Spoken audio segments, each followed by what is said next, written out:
Alors dans cette partie, on va plutôt s'intéresser à l'interface du logiciel et pas à la création de contenu à proprement dit.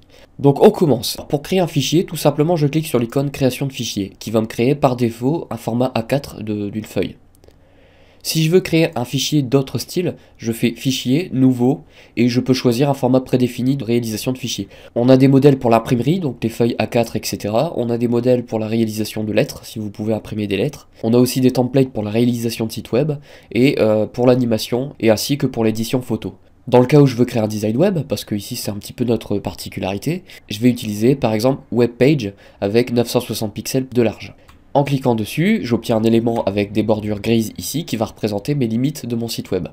A noter que maintenant je peux créer de nouvelles pages en cliquant sur le petit plus ici des onglets. Et on va le faire tout de suite pour vous faire voir la différence entre une page web et une page normale. Par défaut, on me crée toujours une page A4.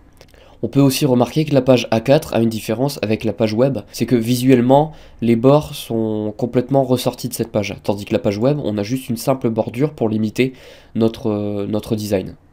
Pour modifier la dimension de cette page, ça fonctionne aussi pour les pages A4, on va cliquer sur le bouton droit, puis clic gauche sur Option page, et dans Option page, on va définir un format personnalisé. Et ici, on pourra changer notre dimension de page, donc par exemple, je veux 1280 pixels de large.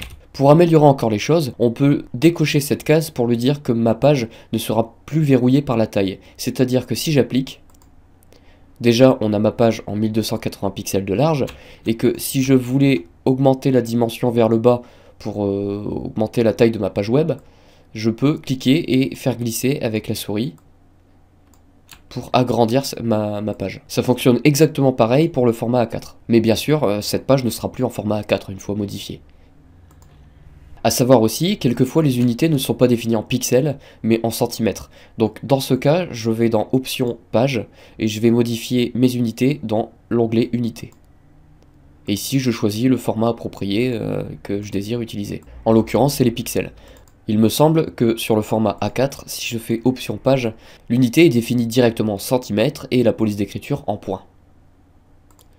Donc de cette manière, je peux éditer ma page en lui rajoutant des formes, en lui rajoutant un peu de texte, etc. Un truc utile ici, c'est que si je ferme mon navigateur comme ceci, et que je décide de le réouvrir,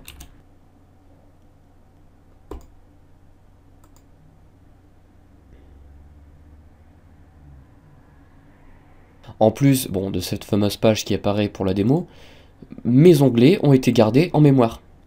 Ce qui permet d'éviter une perte de données en cas de fermeture inopinée du logiciel.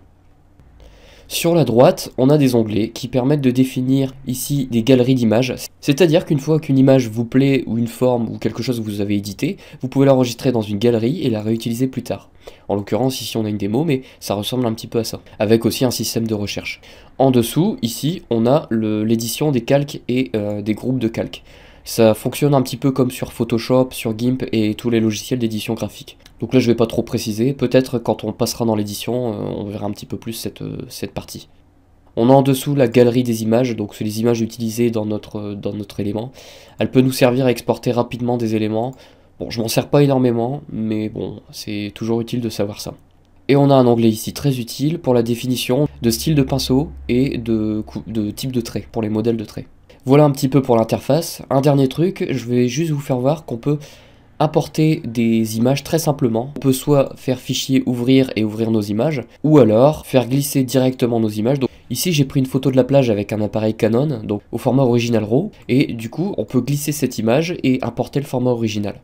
Bien sûr le format RAW est très lourd, donc forcément ça prend un petit peu de temps. Si je dézoome, et que je réduis mon image, j'ai obtenu mon image. Alors par contre pour l'édition des formats RAW, c'est pas excellent dans ce logiciel. Je conseille vraiment d'utiliser les logiciels originaux. On peut aussi utiliser d'autres formats, comme par exemple le JPEG ici, où un oiseau a décidé de saboter ma photo. Et voilà, beaucoup de formats facilement intégrables dans notre logiciel. On peut aussi importer des photos directement de Google. Je vais vous montrer ça vite fait. Alors pour une question essentiellement de droit d'auteur, je vais récupérer un logo YouTube. Voilà, comme celui-ci, il me suffit de faire copier l'image, hop, et de la coller dans mon éditeur pour récupérer mon image, très rapidement. On peut aussi récupérer du format SVG. Alors, un autre exemple, Je me suis rendu sur le site de OpenStreetMap et je vais pouvoir récupérer un morceau de la carte de Paris au hasard que je vais mettre en SVG. Hop, et je vais faire télécharger. Je récupère mon morceau téléchargé. Je vais ouvrir un nouvel onglet et je le fais glisser directement dans mon logiciel. Et voilà, j'ai obtenu ma carte en SVG importée dans mon logiciel. Et vous pouvez voir l'incroyable stabilité de ce logiciel parce que là j'ai importé un énorme morceau, je pensais même pas que ça allait passer. Si je regarde ici, on a des milliers et des milliers de formes SVG. Et on voit que le logiciel tient la route et ne bronche pas.